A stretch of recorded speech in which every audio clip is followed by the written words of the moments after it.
We are live 364 days a year. What are we doing here? If Dom turns at SummerSlam, I'm shaving my moustache off. I've told you, if that happens, it's going. My lip is cold because of a stupid bet that I made with YouTube. Oh, good.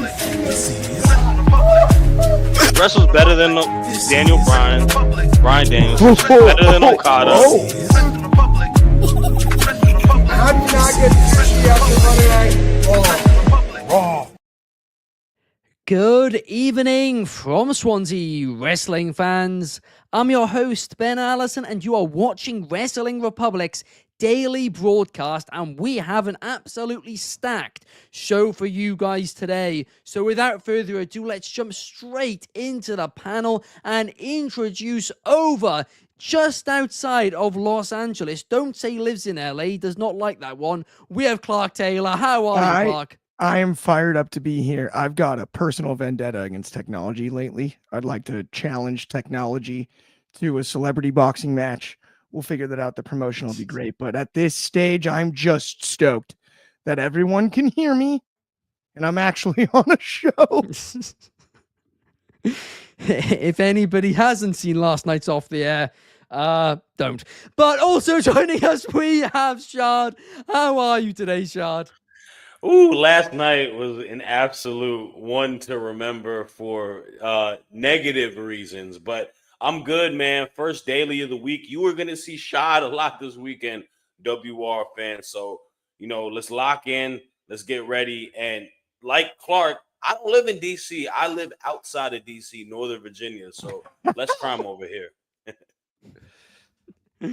But we got a couple of comments here, notably DCX Warlord with a Clark profile picture. Yes. Oh, my God. Dude, I finally made it. When I saw that last night with Drizzy, me and him literally laughed for like a minute. I am so sad that I wasn't so live. I wanted to respond to it too because I went and watched live as best that I could. Oh, DC Warlord is a DTX, legend, bro. monster shout out. I love it. And a good pick of me. Is it? Yeah, I feel better about myself there. I look okay. Round I've definitely been up there. And so, well, Garrett says, let's go, Clark, in the comments. He is here today. But that's enough of the niceties because we need to get into a little bit more of a serious subject. Because Jake the Snake Roberts gave his thoughts recently on WWE Unreal, the new Netflix behind-the-scenes WWE documentary series, which is coming out in just over a week's time. Jake Roberts said about it, I think it's foolish. I don't think that the product will ever warrant enough money being made for the damage that it will do. That's just my own thoughts, he said. Well, my own thoughts were that, let's face it, everybody knows wrestling is fake at this point. Or they like to call it fake, whatever term you want to use, right? But what they don't have is the respect for the business. So by putting this show out there and showing people who might not be massive fans what goes on behind the scenes, well, that way you might actually give people who maybe didn't have respect for wrestling more respect for wrestling. I did a video on it. I was very positive. And I thought, well, there we are, situation over. I checked the Instagram comments, and there we have Shad. And Shad, I'm passing it straight to you. Just straight up agreeing with Jake the Snake Roberts. I want to hear your take on this. Yeah, I agree with Jake the Snake Roberts. Call me old school. Call me an old head. Call me uncle. Call me whatever you want to call me in that situation. I feel like we are catering to the people that you said don't respect it. Why have respect for those who don't show respect? Why not respect to the fans that have been in this capacity from the get-go? Why are we just actively destroying kayfabe? They're acting like wrestling is Santa Claus or something like that. It's not. There's nuance to it. It's a show at the end of the day, and let's keep it a show, but it's more than just a show. It's some of the best athletes participating. I don't like the whole notion of, let's show the behind the scenes. Let's see what these matches are set to be. Let's see these people talking about how they're going to set up a match. Miss me with that.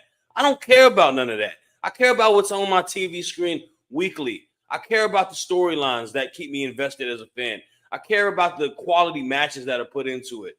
Okay, like I don't need to know about the business practices and how tough of a job Paul Levesque has to do. I don't care about his little meeting with his clipboard showing all the potential matches if you zoom in and whatnot. None of that matters to me. And that takes away from the essence that is professional wrestling. Like, I just think that the WWE and this whole TKO partnership has gone so corporate, has gone so like full of themselves how they do stuff, and we're losing what is like pro wrestling at the end of the day. And like I'm not saying look, I'm not naive. I ain't gonna believe the Undertaker really gonna rise from the dead and all of this crazy stuff like that. But like you can still add a bit of element. We're going a little too full throttle, showing like that this is a show and this is how we direct it and this is how we do all that. And look how much we're making off of this. Like, nah, man, it's so whack. The one thing I will say, though, in response to that, is with movies, with TV shows, they have behind-the-scenes footage for that. There are documentaries showing what happens behind the scenes. How is this any different? Movies are movies. This is like, that's something that is performed within that you watch a movie or whatnot. This is like pro wrestling is its own space.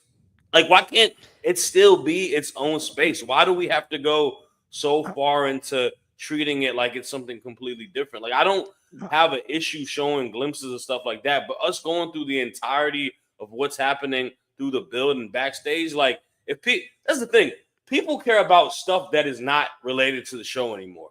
People care about the drama. People care about the reports on the dirt sheets. Well, people care about contract situations. Who has creative control? People care about stuff that don't matter and don't care about the actual show. But I would add back in the day to Ben's point when it comes to the documentary thing, but also to your point, Shad, you know, the special features of a DVD would feature, you know, documentary style filming of how it was made and whatnot, right? But it wasn't pushed mainstream as the main product. And I think is this meant to be the main product? I don't think it is, but at the same time, it is meant to capture casual fans. This is the same strategy Netflix, and I don't even blame the WWE. And I'm sorry, I'm not trying to jump the gun here, but I do have a lot. No, go for it. Take it. But I don't want to blame Netflix. But if you look at the success they've had with the F1 series, the success that they've had with behind the scenes type of sports related things, whether it's the quarterback series, all of this stuff. This is supposed to be the WWE version, but it's pushed to the top just like Monday Night Raw is. And that's where I'm in agreement with Shad here. And the perfect person to ask is Jake the Snake Roberts, because guess who has the most history? And boy, do I love history. Y'all know that. And boy, do I love Jake the Snake Roberts. But if you haven't seen Beyond the Mat, you know that Jake can speak upon being a heavily featured part of a behind-the-scenes documentary style outside of kayfabe professional wrestling feature, in this case, when it comes to Beyond the Mat, at least. And it didn't actually paint him in a very good light. It didn't do much positive for Jake the Snake Roberts. And so his quote in particular is fascinating to me, but who's a bigger expert than that guy outside of maybe Mick Foley, who's equally featured in the same program? Now, when it comes to the Unreal thing, I absolutely get where Shad is coming from. It's almost too much insight. I like it. I wish it was more of like it's special release thing as opposed to a series. The series part is, I think, what bothers me, because I understand it's to the F1 show to circle it back around to Netflix caused a lot of people to watch F1 races that didn't before. And I believe that that's the hope. I don't believe when it comes to pro wrestling that it works exactly the same. It's not like telling us about how they manufacture or engineer the cars, right? It's not about how many times, you know, in quarterback that they run plays in training camp. It's not the same deal. It's too much inside baseball. If you're going to watch the product itself, if the goal is to get from one point to the other, which is you watch this one and you're like, oh, maybe I should actually check out the WWE. And we've talked about Total Divas as well. I like I like the idea in principle. I don't know how many people that didn't watch it before watch these programs and then decide to watch the on-screen product. Because once that veil is lifted early, not that you need, like Shad said before, we all know what's going on when it comes to the, like it's predetermined and everything. To convince somebody to watch a predetermined product by showing them how it goes down behind the scenes, that's a reach for me. It's different. It's different than. But could it give them a whole other respect for it, though? No, I would hope. That would be my hope, right? I think that's best case scenario. But I do think that this is it's a dicier, it's a tougher line to navigate than people are giving it credit for. I think the series will be electric, and I do want to be clear, Ben. I'm gonna obviously watch it, of course. But at the same time, I can understand why you might be a little bit hesitant about this one, because wrestling is different than the other sports that Netflix has done. But let me ask you talking about different. I don't think there's anything different in what Jake the Snake's currently doing on his podcast, where he said this quote, where he is revealing all the secrets. Very true. Very true. And that's where it kind of gets funky. It's hypocritical. My only thing there would be, though, Jake's audience is all hardcore fans that already know. And the audience for this, but everybody knows. But the intention on this, I know everyone does, and I agree with you on that. But the intention on this one is to bring in the people to hook people with what's going on backstage. Exactly, right? But I think there is a beauty in that, right? When you have these people who are saying, I'm not watching wrestling. Why? Oh, it's fake, or it's rubbish, whatever. You show them a match. And sometimes you show them a match, it's enough to get them hooked. Other times it's not. They say, oh, well, in real life, they couldn't do that. I'm not interested, blah, blah, blah, blah, blah. Maybe when you show them what happens behind the scenes, how you get to that point, maybe then they'll get a new respect for it. Maybe then they'll watch the product. And yes, they'll maybe view it through a different lens compared to other fans. But is that necessarily a negative, or is that just the evolution of this business? Because this business has to grow. No, and it's a great question. And again, like, it doesn't bother me, but I could see why it would bother somebody, I guess, would be my answer to that one, right? Like, personally, I have no issue with it. I love the behind the scenes stuff. Like, I watch the special features on DVDs, right? At the end of the day, you know what I mean? It's not hard for me to wrap my head around that stuff. But I would just say, for the general audience, it is interesting. We'll also see how it does here. I think it's going to do well. I think I don't want to say I'm afraid. What I'm afraid, I guess I do have one fear. I'll be honest here. Okay, go for it. I have one fear is that it's going to affect on-screen storylines, because what happens here behind the scenes will affect people's perceptions of certain performers. And I don't think that that's necessarily the best thing for professional wrestling.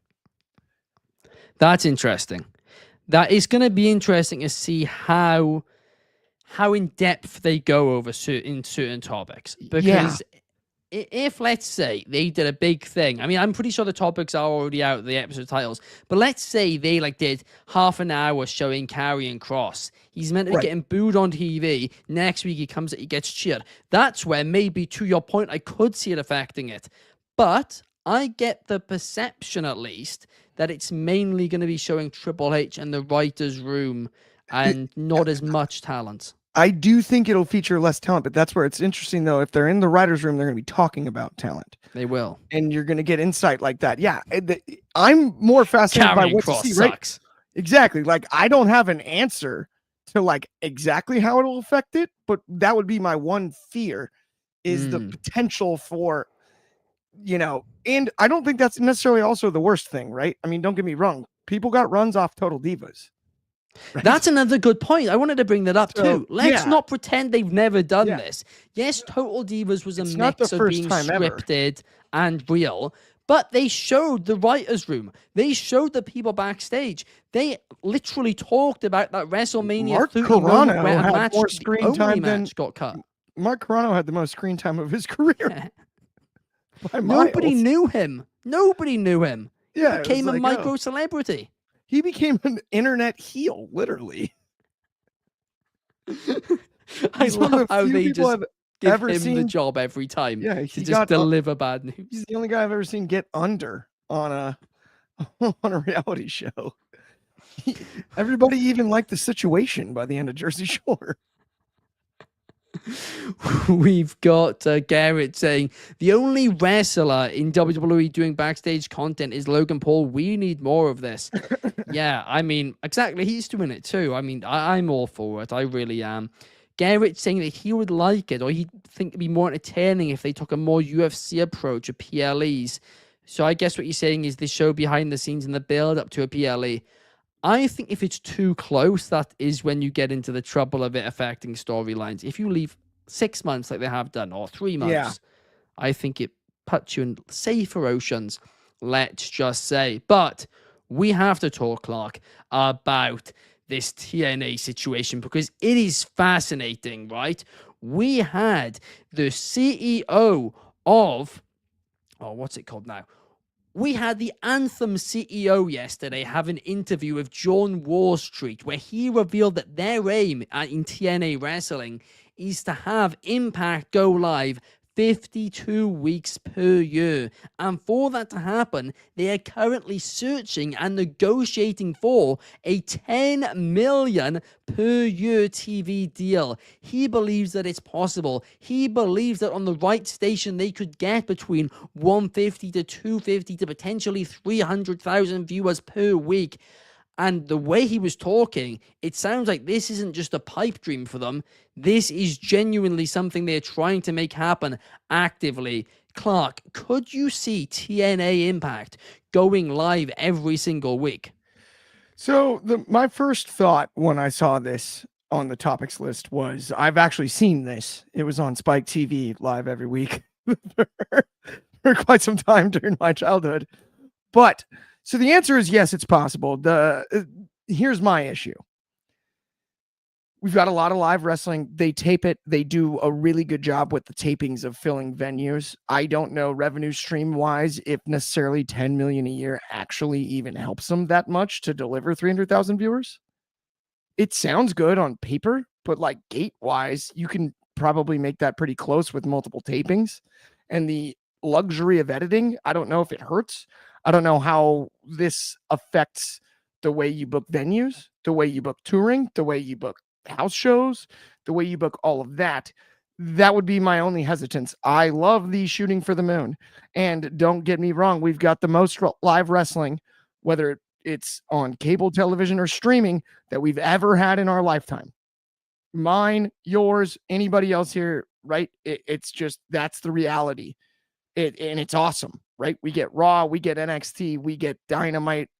It's not always live. Occasionally there are tape shows and whatnot, but we are getting a show a day about, right? On average. And Thursday, if you include NXT, that's a factor as well. But if it's now suddenly live, I think that's cool. It has to pay off though. It better pay well. And that's the thing that now the market's saturated. That the market is now saturated. So it's a little bit more difficult, I think, than when there was space available. That's true, but it's not like they're just about to announce this show. This show is something that already exists. It's usually pre-taped. It's just going to live 48 weeks of the year. Right. And I think when something is live, the entire thing of, you never know what's going to happen, surprises can show up. That does give you more of an incentive to watch. Yeah, I think that's completely fair. I don't know if live versus taped gives me that big of an incentive unless I've accidentally seen the spoilers. I hate to say that. I mean, if anything big happens honestly, on TNA, I'll know as it happens. I routinely, because of the West Coast stuff, if it's not for like certain shows, I'll routinely just avoid looking and watch in the morning. Right? But that's a me thing though, right? That's a me thing. You know what I mean? That's not necessarily like, oh, the entire audience or everybody. So I'm not trying to say that. But just at the same time, like, I don't know that personally if live does that much extra for me because I think I'm kind of numb to it at this stage. Wow. Right? I've seen enough live wrestling when it comes to like Raw, SmackDown, Dynamite, Nitro, right? Like over 30 years, I'm like, oh yeah, of course they can do it live. That's what they're the best at. Right? Like, and I mean the venues, on me. The venue point you made, I think, is really interesting, though. From my understanding, what they'd probably do is have one venue they'd run almost every week. Yeah, you would And think. based on rumblings, perhaps that venue might be one which NXT was previously in, based on the fact they now do. I mean, TNA have said it themselves. They now have a partnership with Full Sail, so you could potentially see that happen. Fernando Zaya said this is an excellent idea for TNA, but a saturated market is very bad news. Let's be honest. See, I think it's good news, though. We're wrestling fans. A saturated market is what we want, right? As wrestling fans, That's true. Feed me more, feed me more, feed me more. I don't necessarily think it's bad news. I just do think it's now more difficult to succeed than it was previously when the market was thinner with one definitive leader. And I don't want to use the old game, the do not pass go monopoly word, but right, like when it was like that, there was more space for competitive brands and challenger brands. Those spaces have been occupied of late. Yeah. You are right there, but the one thing I will say to combat that point is, yes, it probably is harder to get eyes on your product, but there's a lot of talented talent. I mean, both WWE and AEW, we're going to talk about it in the next topic, have rosters which are overfilled. They have too much talent for the actual TV time they have. So I reckon in 2 years' time, there's going to be a lot of talent in the free agent market, where perhaps, could there be a big three? I think it's absolutely possible. I could see a big three. I could also see even a big four. Like, ooh, I'd love that. Because of the global market. That's true. I look at New Japan making a comeback soon. Like, let's not forget about the global reach. Yeah. There. And no, that's true. I mean, they're on fire at the minute, product-wise. Whether it's taped or live, if you score an American TV deal there too, just keep these time slots are coming up. And it's as hot as I've been saying it for years. We've needed this since 2000. We needed it for a long, long time. Yeah, we did. And that's the best thing going right now in pro wrestling is you got options. Yeah. For the first time in a long time, you've truly got options. Absolutely. But do you guys know that you also have options to watch Wrestling Republic? Because we have a Wrestling Republic undercard channel, a second channel that you guys can check out exclusive clips, exclusive videos, and more really entertaining stuff over there, sold separately, grappling for position, some fantastic shows. Go subscribe, and while you're at it, do me a favor and subscribe to the Allison Analysis YouTube channel as well. There'll be quite a few Allison Analyses going up this weekend because there's quite a lot of shows. And while you're doing things, don't forget to download the Etsy app. We quite often do streams on there. You can get involved. You can join the call on there, literally, so you can argue with us. It's different to a YouTube stream. It's a lot of fun, and it is free to download. Great people over at Etsy. But up next, let's bring Shad back in, because Shad has returned. And let's talk about Windows updates, man. Windows updates. He's back. Guess who's back? Back again. Shad is back. Tell her. How about Mac messing me up on Tuesday and Windows messing up Shad on Wednesday? The operating system. We're going to all have to go to Linux. What do we do? Only solution. Go on Linux. But, dang it, Linux. But let's talk about Tony Khan's press conference on media call that he did yesterday, because Britt Baker hasn't been seen on AEW television since November, where she defeated Penelope Ford. We've not heard from her since. She's not mentioned she's injured. In fact, she's not really mentioned anything at all, but there have been quite a few rumblings as of late. Could she be leaving AEW? Could she be trying to force her way out of the company? Well, Tony Khan was directly asked about it last night, and he said, "I've had no such conversations with Britt Baker. Britt Baker is an AEW talent. I love Britt Baker. But the roster is so stacked right now, there isn't enough space for everybody." Basically, he said that Britt Baker is benched, and she could be benched for the rest of 2025. Shad, let me know your thoughts on this.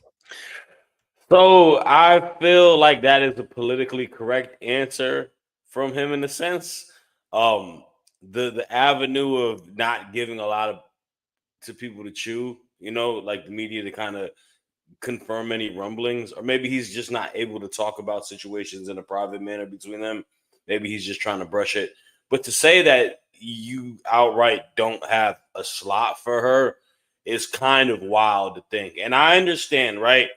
It is very difficult to go ahead and get a lot of people and everybody on television. We see it on WWE, we see it on AEW. We're like, where's our favorite wrestler may be? But it's also loyalty. There's also looking out for people that kind of got you in this position. And that's one thing that I see with Britt Baker. Britt Baker, to no one's surprise, is a bona fide superstar. And if you want to deny it, you are just outright hating her for whatever personal vendetta you may have. She is the first woman signed on the roster, but she's the first woman that is a pure star on that roster. She carried that women's division on her back for the entirety until they finally got more primetime players onto it. Before they got Stat, Willow, Tony Storm, Mercedes. She was really that girl. Her and Thunder Rosa were putting in that storyline, putting in that classic match. And I don't know what the situation may be, but if she wants to work, I feel like you have to kind of, weave a way to get her in the storyline. And this comes to the same, debate we have all the time, and we're going to talk about it in a little bit too. The time allocated for women's wrestling, right? That is a reoccurring conversation that we've had on this show for a while, and it's something that you got to open up the Pandora's box and kind of see what's going on here, because Britt Baker is more than talented to be given TV time, more than talented to give a storyline to. I could damn near give you 4 or 5 storylines or potential feuds if you wanted me to, right? Like, she's so much of a star. She's so ready-made in regards to TV. I don't think there's a woman maybe besides Becky Lynch who cuts, on script promos than her. She has that authenticity that MJF has. Like, she should be on TV, and I hope she's on TV, because I think AEW has one of arguably the most underrated women's divisions in all of pro wrestling. It's very deep, but it's also a lot of unsung heroes on there. And I think you add her to it, potentially feuding with a person like Willow, maybe her and Mercedes can make right. Like, it can make great TV. So I hope whatever, weird situation that's happening between her and AEW that we don't know about, we may know about, I hope it gets resolved, because I want to see my dentist on TV. Not my actual dentist, but your Honestly, actual I'm dentist. thinking about getting my teeth fixed. But do you know what, though, Shad? I actually believe Tony Khan here. I really do think this is a creative choice.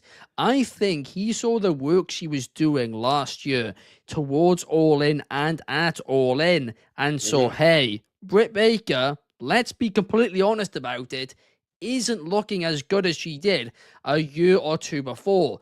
But, in my opinion, the reason for that was ring rust. It was about the fact she wasn't getting those reps. She wasn't being given those opportunities. And after you said that, Shad, Ben, you've kind of actually... Are you not going to let me sink my teeth into this? I don't. I was about to drop the bombshell. So okay, bombshell me. That's on me. That's on me. You've changed my mind on this. I now think Tony Khan has done Britt Baker dirty. You are right. She was there from day one. She was an OG. She held that women's division when nobody else did. And guess what? As soon as it got elevated because of the work that she did, Tony Khan just threw her to one side. And you know what else kind of caused the issue? That first topic, when they did that show and you saw the beef between her and Thunder Rosa, and everyone is saying that there's bullying and all that going on. That's why you don't show everything. Oh, that's come back to bite me. That's why you don't need to show everything, bro. Like, anyways, but regardless of that, I do think, because here's the thing, right? I think, let me give Tony Khan credit for a second. I think his media PR has improved vastly like as Yeah. of late compared to what it was a few years ago. He doesn't let questions rumble him. He gives a lot of well thought out answers that are very, politically correct, but also, gives you a little bit that you can, kind of sink your teeth in a little bit. Where's the Britt Baker? And to me, the answer that he gave yesterday is kind of a nothing burger. Like we don't know what's going on, and that's the good part about it. I think you can go back. Like I feel like no bridge can, like any bridge can get resolved, especially with them. Britt Baker loves Tony Khan. Tony Khan loves Britt Baker. They have made a lot of money together in this industry with each other, right? And she got her in position to be the star that she is today. And she is a big reason why AEW's women's division is renowned to what it is. Like, I love Toni Storm. I think she's probably going to be known as the biggest success women's story out there. But like you said, it's a pioneer, like, who did it. Yeah. Like I know Britt Baker is a polarizing figure to people, but Dr. Britt Baker. Have some respect, Shad. Do you know what, though? I've now changed my mind again on this subject, because in sports, right? Mm-hmm. I mean, it's not really the same, though, is it? No, because that's I do agree. Tony Khan is cavities in your argument. Yeah, no, there are. Because I was thinking in sports, if you got to upgrade your team, you got to upgrade your team. But in this case, it's not, it's not like they're going against another team or something. And Britt Baker's more than good enough. You just got to put the braces on, straighten it out. Plus, the other thing is this too. Like, we're going to talk about evolution in a second. Like, WWE has stacked the deck on adding superstar women on the roster, right? So, AEW can have a bunch of superstar women and it can all be cohesive and work together. It's not like, oh, you're only allowed to have 5. Like, no, you can have that's the biggest joke 15 ever. if you need to. So, well, she won that Owen Hart crown, and I think she should be filling a role. Oh man, the tooth jokes are just, I can't stop. We've got to move on before this gets out of hand. I want to quickly read out some comments. Garrett says Willow versus Megan would be a banger. I mean, yeah, off topic, but I'd love to see that. Garrett says Britt replaced MJF as the 4th pillar. Yeah, CM Punk said that. It was a great line back in the day. And Fernando says the AEW women's division is stacked. It's a lot more stacked now than when AEW started. That is true. Right. Up next, we have to talk about Evolution. Because let's face it, at least in my opinion, the build has absolutely sucked. They've given it barely any time. It has felt completely and utterly rushed. Io Sky versus Rhea Ripley is happening on the show. Those are 2 of my favorite women's wrestlers in the world for the World Heavyweight Championship. Yet it doesn't feel like a pay-per-view match. They haven't really done enough to tell that story. And the same can be said for pretty much every match on that card. Trish Stratus, Tiffany Stratton, and there's not really a story there. In the words of Clark, what are we doing here? And obviously, online, fans are completely outraged. And there's a big conspiracy going around that WWE are trying to sabotage the event so they don't have to do an Evolution 3. Basically, the same argument that Mickie James made in 2021 about Evolution 1. I personally don't buy that. I just think they've got too many events at once. But Clark, I want to hear your take. Woof, is this one complicated? I said it before on this very program that Evolution 2 should have been treated like the Olympics. It only happens every 4 years. You need to make a bigger deal out of it. The narrative when the date was booked, before a single match was booked, was about going after All In and All In Weekend. It was kind of den upon arrival here. And that's what is so frustrating to me.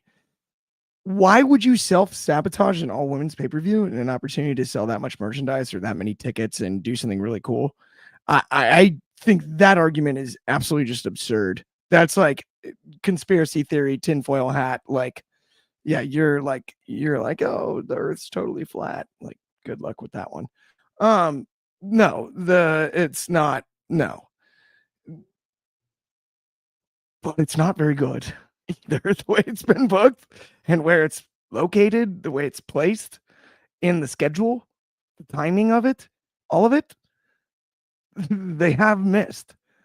Multiple things can be true at once. That part of it, that's just the deal. It's worst case scenario there. Here's the thing. Whether it was self-sabotage or just a mess up, we should still probably have an Evolution 3. It's an established brand, and we are all still excited about it. That's why we continue to talk about it. It's annoying that they don't do it more often than they have. It's not even on the schedule. So I don't see a scenario where it makes any sense for the WWE to step on their own toes. I think they did it on accident this time. I don't think they're trying to sabotage, but I also don't think it's, by accident. I mean, you'd have to be the biggest idiot on planet Earth to book this many PLEs so close together and not expect this to happen. It's dreadful. It's silly. It was what it seemed like is a veiled attempt to make it look like we don't even look at our competitor. But then they forgot that their entire fan base does in some ways and is aware of that. Maybe not all of it, but most of it. We're all aware of what's going on, right? They thought like, whoop, we slide this over everybody's heads. No, I don't know whose idea it was to do it this weekend. I'm hoping it goes off without a hitch and it's a great show. What I would actually love to happen is for the narrative to be that the women put on such a great show at Evolution that it was an in-your face to not just the people that hated on the booking, but the people that booked it themselves. Yeah. It was an in-your-face to just an absolute facial. That is as a fan, that's my rooting interest. But what about you, Shad? I want to get your take on this one. The WWE found themselves in one of the most tricky situations because this is most definitely a sabotage, guys. This, in the words of the Beastie Boys, is a sabotage because was this a purposeful sabotage? No, but this was inadvertently a sabotage by them because they set themselves in a very, very tough situation. These guys and girls, more so whoever run it up top, decided to make it a bit of a situation where it's the whole counter programming aspect. It's to go and make a big deal on a weekend that is against your competition. But what they did is they set competition amongst themselves. You're putting 3 shows in one area. You're booking 2 shows back to back in the same venue. How in the world do you expect for that show to be booked and brought in with a lot of excitement when you're booking for another show, and then you're booking for another show, and then you're booking for a show next month? WWE has oversaturated themselves. They don't need to worry about the competition. They need to worry about what's within. They need to look in the mirror and look at their business practices because, newsflash, there's no momentum if there's no reason to watch it. You have an entire card booked for women's wrestling, but you only book women for 1 match of show, 2 segments of show. How are you going to make a build for that? Like, get out of here with that nonsense. And the issue that comes within this is the finger with this ugly, ugly, ugly world that we live in is going to point it on women's wrestling. And you set the women up to fail in that situation. When you add no fire into a storylines, when you add no reason for people to be excited for a show, when you don't give us a reason at all, people are going to be like, well, it's because women's wrestling isn't a draw. And this is why they only get this amount of time on a weekly basis, which is utter BS. Io Sky and Rhea Ripley can be a main event at any time on a WrestleMania, on a Royal Rumble. Like, they should be a big time match. Trish Stratus is a bigger deal than most of the men on the roster right now. You know, she's an icon. If I ask my buddies, you know, Trish Stratus, they're gonna be like, yeah. Oh, do you know Seth Rollins? Never heard of him. You know what I'm saying? Like, they don't make it a reason for that reason, and that's the issue for it. So yeah, it's gonna get swept under the rug. People gonna look at it as a failure, and they're gonna blame women's wrestling on it when it's not the reason. It's the WWE. They only have themselves to blame on this. Will the show be great? Absolutely. Look at the card. Look at the talent on the card. My goodness. It's going to be way better than the first one. But will it be a success by metrics and all that? Probably not. I've got to be honest. I think you are 100% correct on that. And it sucks. It sucks to say. It really does. Garrett says Rhea and Io shouldn't be the main event. And unfortunately, I agree. Because it hasn't been built as such, whereas the Women's Intercontinental Championship has. But to Shad's point, that match could main event a WrestleMania. That's not an exaggeration. Tiffany and Trish could be a main event too. Like, there's a lot of matches on that could be main events. Like, those 3 matches in particular. I mean, hell, even the women's tag match. You talk about the Judgment Day. You talk about the story with Liv Morgan and Roxanne Perez coming in. You talk about Asuka's return. Talk about NXT. What? Like, this is like more than enough star power on the card. That, like, oh my it's goodness. It's an absolute joke. I don't understand how a card so stacked can be so badly built. That's the worst part about it. But Soul says, and this is the note we will leave it on, it's going to be the lowest attended PLE since Stomping Ground in 2019. And to your point, Shard, internet trolls, haters, perhaps people who are investors in WWE will now say, well, hang on a second, women's wrestling doesn't sell. When in reality, WWE forgot to put it up for sale. But that does bring us, guys, to the end of the show. Thank you, Shard. Thank you, Clark. Thank you, macOS. Thank you, Windows, for letting us get through this show. And most importantly, thank you to everybody in the comment section. We will be back same time, same place tomorrow to talk a little bit of AEW and give our predictions for AEW All In. It's going to be must watch. Have a fantastic Wednesday, guys. Peace.